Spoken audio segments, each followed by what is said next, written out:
The Sullivan Looking Glass, a short story by Harriet Beecher Stowe. "Aunt Lois," said I, "what was that story about Ruth Sullivan?" Aunt Lois's quick black eyes gave a surprised flash, and she and my grandmother looked at each other a minute significantly. "Who told you anything about Ruth Sullivan?" she said sharply. "Nobody. Somebody said you knew something about her," said I. I was holding a skein of yarn for Aunt Lois, and she went on winding in silence, putting the ball through loops and tangled places. "Little boys shouldn't ask questions," she concluded at last sententiously. "Little boys that ask too many questions get sent to bed." I knew that of old, and rather wondered at my own hardihood. Aunt Lois wound on in silence, but looking in her face, I could see plainly that I had started an exciting topic. "I should think," pursued my grandmother in her corner, "that Ruth's case might show you, Lois, that a good many things may happen, more than you believe." "Oh, well, Mother, Ruth's was a strange case, but I suppose there are ways of accounting for it." "You believed Ruth, didn't you?" "Oh, certainly, I believed Ruth. Why shouldn't I? Ruth was one of my best friends, and as true a girl as lives. There wasn't any nonsense about Ruth. She was one of the sort," said Aunt Lois reflectively, "that I'd as soon trust as myself. When she said a thing was so-and-so, I knew it was so." "Then, if you think Ruth's story was true," pursued my grandmother, "what's the reason you are always cavilling at things, just 'cause you can't understand how they came to be so?" Aunt Lois set her lips firmly and wound with grim resolve. She was the very impersonation of that obstinate rationalism that grew up at the New England fireside, close alongside of the most undoubting faith in the supernatural. "I don't believe such things," at last she snapped out, "and I don't disbelieve them. I just let 'em alone. What do I know about 'em? Ruth tells me a story, and I believe her. I know what she saw beforehand came true in a most remarkable way. Well, I'm sure I've no objection. One thing may be true or another for all me, but just because I believe Ruth Sullivan, I'm not going to believe, right and left, all the stories in Cotton Mather, and all that anybody can hawk up to tell. Not I." This whole conversation made me all the more curious to get at the story thus dimly indicated, and so we beset Sam for information. "So your Aunt Lois wouldn't tell you nothing," said Sam. "Want or no now, show." "No, she said we must go to bed if we asked her. That ar's a way folks has. But you see, boys," said Sam, while a droll confidential expression crossed the lackluster dolefulness of his visage, "you see, I put ye up to it, 'cause Miss Lois is so large and commandin' in her ways, and so kind of up and down in all her doin's, that I like once in a while to sort of gravel her. And I knowed enough to know that our question would get her in a tight place. You see, your Aunt Lois was knowin' to all this here about Ruth, so there weren't no getting away from it, and it's about as remarkable a providence as any of them of Mr. Cotton Mather's Magnilly. So if you'll come up in the barn chamber this arternoon, where I've got a lot of flax to hatchel out, I'll tell you all about it." So that afternoon beheld Sam arranged at full length on a pile of top toe in the barn chamber, hatcheling by proxy by putting Harry and myself to the service. "Well now, boys, it's kind of refreshing to see how well you take hold," he observed. "Nothing like being industrious while you're young. Gret sight better now than loafing off down in them matters. In books and work and useful play, let my fust years be past. So shall I give for every day some good account at last." "But Sam, if we work for you, you must tell us that story about Ruth Sullivan." "Lordy massy, yes, course I will. I've had the best kind of chances of knowing all about that are. Well, you see, there was old General Sullivan. He lived in state and grandeur in the old Sullivan house out to Roxbury. I been to Roxbury, and seen that our house of General Sullivan's. There was one time that I was a considerable spell looking round in Roxbury, a kind of seeing how things was there, and whether or no there mightn't be some sort of providential opening or suthin'. I used to stay with Aunt Polly Ginger. She was sister to Mehetable Ginger, General Sullivan's housekeeper, and had the in and out of the Sullivan house, and kind of kept the run of how things went and came in it. Polly, she was a kind of cousin of my mother's, and allers glad to see me. Fact was, I was putty handy round house, and she used to save up her broken things and sitch till I come round in the fall, and then I'd mend 'em up and put the clock right, and split her up a lot of kindlings, and board up the cellar windows, and kind of make her sort of comfortable, she being a lone body and no man round. As I said, it was sort of convenient to have me, and so I just got the run of things in the Sullivan house pretty much as if I was one on 'em. General Sullivan, he kept a grand house, I tell you. You see, he come from the old country and felt sort of lordly and grand, and they used to have the greatest kind of doings there to the Sullivan house. Ye ought to have seen that our house. Gret big front hall and gret wide stairs. None of your steep kind that breaks a feller's neck to get up and down, but gret broad stairs with easy risers. So they used to say you could have cantered a pony up that our stairway easy as not. Then there was gret wide rooms, and sofas, and curtains, and gret curtained bedsteads that looked sort of like fortifications, and pictures that was got in Italy and Rome and all them are heathen places. You see, the general was a dreffle worldly old critter, and was all for the pomps and the vanities. Lordy massy, I wonder what the poor old critter thinks about it all now, when his body's all gone to dust and ashes in the graveyard, and his soul's gone to tarnity. Well, that ain't none of my business. Only it shows the vanity of riches in a kind of striking light, and makes me content that I never had none. But Sam, I hope General Sullivan wasn't a wicked man, was he? Well, I wouldn't say he was railly wickeder than the run, but he was one of these 'ere high-stepping, big-feeling fellers that seemed to be a heaven their portion in this life. Dreffle proud he was, and he was pretty much sot on this world, and kept a sort of court going on round him. Well, I don't judge him nor nobody. Folks that he's the world is apt to get sot on it. Don't none on us do more than middling well? But Sam, what about Ruth Sullivan? Ruth? Oh, yes, Ruth. Well, you see, the only crook in the old general's lot was he didn't have no children. Miss Sullivan, she was a beautiful woman, as handsome as a picture, but she never had but one child, and he was a son who died when he was a baby, and about broke her heart. And then this 'ere Ruth was her sister's child, that was born about the same time. And when the boy died, they took Ruth home to sort of fill his place, and kind of comfort up Miss Sullivan.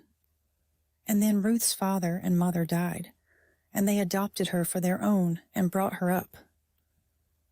Well, she grew up to be amazin' handsome. Why, everybody said that she was just the light and glory of that our old Sullivan place, and worth more'n all the pictures and the silver and the jewels, and all there was in the house. And she was just so innercent and sweet that you never see nothing to beat it. Well, your Aunt Lois, she got acquainted with Ruth one summer when she was up to Old Town a-visitin' at Parson Lothrop's. Your Aunt Lois was a gal then, and a pretty good-looking one, too, and somehow or other she took to Ruth, and Ruth took to her. And when Ruth went home, they used to be a-writin' backwards and forads. And I guess the fact was, Ruth thought about as much of your Aunt Lois as she did of anybody. You see, your aunt was a kind of strong, up-and-down woman that always knew certain jest what she did know, and Ruth, she was one of them gals that seemed sort of like a stray lamb, or a dove that sort of lost their way in the world, and wants someone to show 'em where to go next. For you see, the fact was, the old general and madam, they didn't agree very well. He wa'n't well pleased that she didn't have no children, and she was sort of jealous of him 'cause she got hold of some sort of story about how he was to ha' married somebody else over there in England. So she got sort of riled up, just as women will, the best on 'em, and they was pretty apt to have spats. and one could give t'other as good as they sent, and by all accounts they fit putty lively sometimes. And between the two, Ruth she was sort of scared, and fluttered like a dove that didn't know just where to settle. You see, there she was in, that our great wide house, where they was a feastin' and a prancin' and a dancin', and a goin' on like a Ahasuerus and Herodias and all them old scripture days. There was a comin' and goin', and there was gret dinners and gret doin's, but no love.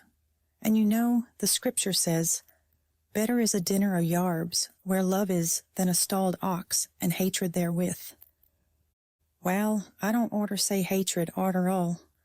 I kind o' reckon the old general did the best he could. The fact is, when a woman gets a kink in her head agin a man, the best on us don't allers do just the right thing. Anyway, Ruth, she was sort of forlorn, and didn't seem to take no comfort in the goings on. The general, he was mighty fond on her, and proud on her, and there wa'n't nothing too good for Ruth. He was free-handed, the general was. He dressed her up in silks and satins, and she had a maid to wait on her, and she had sets of pearl and diamond, and Madam Sullivan, she thought all the world on her, and kind of worshipped the ground she trod on, and yet Ruth was sort of lonesome. You see, Ruth wa'n't calculated for grandeur. Some folks ain't. Why, that our summer she spent out to Old Town. She was just as chirk and chipper as a wren, a-wearin' her little sunbonnet, and goin' a huckleberryin' and a blackberryin' and diggin' sweet flag, and gettin' cowslops and dandelions. And she had a word for everybody. And everybody liked Ruth and wished her well. Well, she was sent for her health, and she got that, and more too. She got a sweetheart. You see, there was a Captain Oliver a-visitin' at the minister's that summer.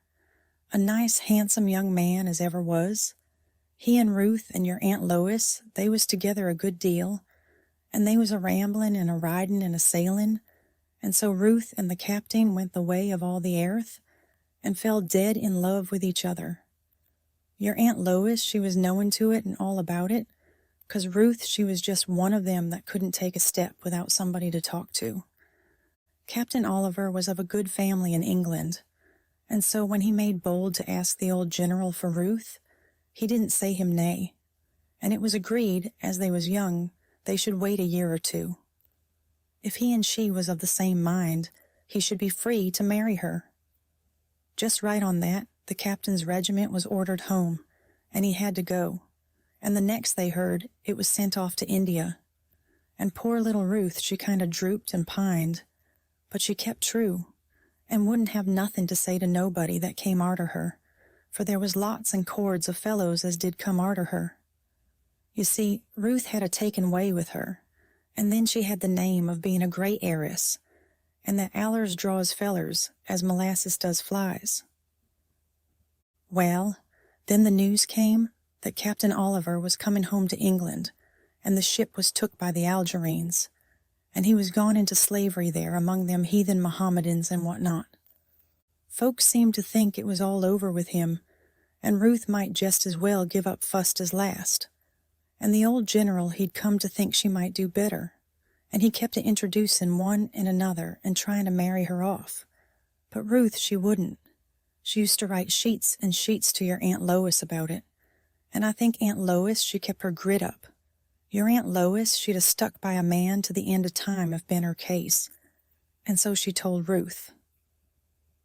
Well, then there was young Jeff Sullivan, and the general's nephew, he turned up, and the general, he took a great fancy to him. He was next heir to the general, but he'd been a pretty rackety youngster in his young days, off to sea and what not, and sowed a considerable crop of wild oats. People said he'd been a pirating off there in South America. Lordy massy, nobody rightly knew where he had been or where he hadn't. All was, he turned up at last all alive, and chipper as a skunk blackbird. Well, of course, he made his court to Ruth, and the general, he rather backed him up in it. But Ruth, she wouldn't have nothing to say to him. Well, he come and took up his lodgin' at the general's, and he was just as slippery as an eel and sort of slid into everything that was a-goin' on in the house and about it. He was here, and he was there, and he was everywhere, and a having his say about this and that. And he got everybody putty much under his thumb. And they used to say he wound the general round and round like a skein of yarn, but he couldn't come it round Ruth. Well, the general said she shouldn't be forced, and Jeff, he was smooth as satin, and said he'd be willing to wait as long as Jacob did for Rachel. And so there he sot down, a-watchin' as patient as a cat at a mouse-hole. 'Cause the general, he was thick-set and short-necked, and drank pretty free, and was one of the sort that might pop off any time. Well, Miss Sullivan, she beset the general to make a provision for Ruth, 'cause she told him very sensible that he'd brought her up in luxury, and that it wa'n't fair not to settle something on her. And so the general, he said he'd make a will, and part the property equally between them. And he says to Jeff that if he played his part as a young fellow oughter know how, it would all come to him in the end, 'cause they hadn't heard nothing from Captain Oliver for 3 or 4 years, and folks about settled it that he must be dead. Well, the general, he got a letter about an estate that had come to him in England, and he had to go over. Well, living on the next estate was the very cousin of the general's that he was to 'a married when they was both young. The lands joined so that the grounds run together. What came between them two, nobody knows. But she never married, and there she was. There was high words between the general and Madam Sullivan about his going over. She said there wa'n't no sort of need on't, and he said there was. And she said she hoped she should be in her grave afore he come back. And he said she might suit herself about that for all him. That was the story that the housekeeper told to Aunt Polly. And Aunt Polly, she told me. These 'ere squabbles somehow a-lairs does kind of leak out one way or t'other. Anyhow, it was a house divided agin itself at the general's, when he was a-fixin' out for the voyage. There was Ruth a-goin' fust to one, and then to t'other, and tryin' all she could to keep peace between 'em. And there was this 'ere Master Slick Tongue talkin' this way to one side, and that way to t'other, and the old general kind of like a shuttlecock atween 'em. Well, then, the night afore he sailed, the general he hid his lawyer up in his library there, a-lookin' over all his papers and bonds and things, and a-witnessing his will. And Master Jeff was there as lively as a cricket, a-goin' into all affairs, and, offerin' to take precious good care while he was gone. And the general, he had his papers and letters out, a-sortin' on 'em over, which was to be took to the old country, and which was to be put in a trunk to go back to Lawyer Dennis's office. Well, Abner Ginger, Polly's boy, he that was footman and waiter then at the general's, he told me that about 8 o'clock that evening he went up with hot water and lemons and sperrits and sich, and he see the gret green table in the library all strewed and covered with piles of papers, and there was tin boxes a-standing round, and the general a-packing a trunk, and young Master Jeff as lively and helpful as a rat that smells cheese. And then the general, he says, "Abner," says he, "can you write your name?" "I should hope so, General," says Abner. "Well, then, Abner," says he, "this is my last will, and I want you to witness it." And so Abner, he put down his name opposite to a place with a wafer and a seal. And then the general, he says, "Abner, you tell Ginger to come here." That, you see, was his housekeeper, my Aunt Polly's sister, and a likely woman as ever was. And so they had her up, and she put down her name to the will. And then Aunt Polly, she was had up. She was drinking tea there that night, and she put down her name. And all of 'em did it with good heart, 'cause it had got about among 'em that the will was to provide for Miss Ruth. For everybody loved Ruth, you see, and there was considerable many stories kind of going the rounds about Master Jeff and his doin's. And they did say he sort of kep up the strife between the general and my lady, and so they didn't think none too well of him. And, as he was next of kin, and Miss Ruth wa'n't none of the general's blood, you see, she was Miss Sullivan's sister's child.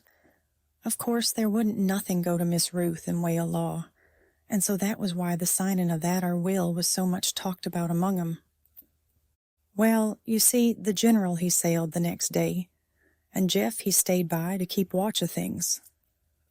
Well, the old general he got over safe. For Miss Sullivan, she had a letter from him all right. When he got away, his conscience sort of nagged him, and he was minded to be a good husband. At any rate, he wrote a good loving letter to her, and sent his love to Ruth, and sent over lots of little keepsakes and things for her, and told her that he left her under good protection, and wanted her to try and make up her mind to marry Jeff, as that would keep the property together. Well, now there couldn't be no sort of sugar sweeter than Jeff was to them lone women. Jeff was one of the sort that could be all things to all women. He waited and he tended, and he was as humble as any snake in the grass that ever ye see, and the old lady she clean fell in with him. But Ruth, she seemed to have a regular spite agin him, and she that wore as gentle as a lamb, that never had so much as a hard thought of a mortal critter, and wouldn't tread on a worm, she was so set agin Jeff that she wouldn't so much as touch his hand when she got out of her carriage. Well, now comes the strange part of my story. Ruth was one of the kind that he's the gift of seeing. She was born with a veil over her face. This mysterious piece of physiological information about Ruth was given with a look and air that announced something very profound and awful, and we both took up the inquiry. Born with a veil over her face? How should that make her see? Well, boys, how should I know? But the fact is so. There's those as is well known as he's the gift of seeing what others can't see. They can see through walls and houses. They can see people's hearts. They can see what's to come. They don't know nothing how 'tis, but this 'ere knowledge comes to him. It's a great gift, and that sort's born with the veil over their faces. Ruth was of these 'ere. Old Granny Badger, she was the knowingest old nuss in all these parts, and she was with Ruth's mother when she was born, and she told Lady Lothrop all about it, says she. You may depend upon it that child'll have the second sight, says she. Oh, that our fact was well known. Well, that was the reason why Jeff Sullivan couldn't come it round Ruth, though he was silkier than a milkweed pod, and just about as patient as a spider in his hole a-watchin' to get his grip on a fly. Ruth wouldn't argue with him, and she wouldn't flout him, but she just shut herself up in herself and kept a lookout on him. But she told your Aunt Lois just what she thought about him. Well, in about 6 months it come the news that the general was dead. He dropped right down in his tracks, dead with apoplexy, as if he had been shot. And Lady Maxwell, she writ a long letter to my lady and Ruth. You see, he'd got to be Sir Thomas Sullivan over there, and he was a-comin' home to take 'em all over to England to live in grandeur. Well, my Lady Sullivan, she was then, you see, she took it drefful hard. If they'd a-been the lovingest couple in the world, she couldn't a-took it harder. Aunt Polly, she said it was all 'cause she thought so much of him, that she fit him so. There's women that think so much of their husbands that they won't let 'em have no piece of their life, and I expect it wore so with her, poor soul. Anyway, she went right down smack when she heard he was dead. She was abed, sick when the news come, and she never spoke nor smiled, just turned her back to everybody, and kinder wilted, and was dead in a week. And there was poor little Ruth left all alone in the world, with neither kith nor kin but Jeff. Well, when the funeral was over, and the time appointed to read the will and settle up matters, there wa'n't no will to be found nowhere high nor low. Lawyer Dean, he flew round like a parched pea on a shovel. He said he thought he could 'a' gone in the darkest night and put his hand on that 'ere will, but when he went where he thought it was, he found it warn't there, and he knowed he'd kep it under lock and key. What he thought was the will turned out to be an old mortgage. Well, there was an awful row and a to-do about it, you may be sure. Ruth, she just said nothing good or bad, and her not speaking made Jeff a sight more uncomfortable than if she'd a headed out with him. He told her it shouldn't make no sort of difference, that he should allure stand ready to give her all he had if she'd only take him with it. And when it came to that, she only gin him a look and went out of the room. Jeff, he flared and flounced and talked, and went round and round a rumpussin among the papers, but no will was forthcomin' high or low. Well, now here comes what's remarkable. Ruth, she told this ear all the particulars to your Aunt Lois and Lady Lothrop. She said that the night after the funeral she went up to her chamber. Ruth had the gret front chamber opposite to Miss Sullivan's. I've been in it. It was a monstrous big room with outlandish furniture in it that the general brought over from an old palace out to Italy, and there was a great big looking-glass over the dressing table that they said come from Venice that swung so that you could see the whole room in it. Well, she was a stand in front of this, just going to undress herself, a hearing the rain drip on the leaves and the wind a wishing and whispering in the old elm trees, and just a thinking over her lot. And what should she do now, all alone in the world, when of a sudden she felt a kind of lightness in her head, and she thought she seemed to see somebody in the glass a-moving. And she looked behind, and there wa'n't nobody there. Then she looked forward in the glass and saw a strange big room that she'd never seen before, with a long painted winder in it, and alongside of this stood a tall cabinet with a good many drawers in it. And she saw herself, and knew that it was herself, in this room, along with another woman whose back was turned towards her. She saw herself speak to this woman and pint to the cabinet. She saw the woman nod her head. She saw herself go to the cabinet and open the middle drawer and take out a bundle of papers from the very back end on. She saw her take out a paper from the middle and open it and hold it up. And she knew that there was the missing will. Well, it all overcome her so that she fainted clean away, and her maid found her a lie in front of the dressing table on the floor. She was sick of a fever for a week or fortnight ater, and your Aunt Lois, she was down taking care of her, and as soon as she got able to be moved, she was took out to Lady Lothrop's. Jeff, he was just as attentive and good as he could be, but she wouldn't bear him near her room. If he so much as set a foot on the stairs that led to it, she'd know it, and got so wild that he had to be kept from coming into the front of the house.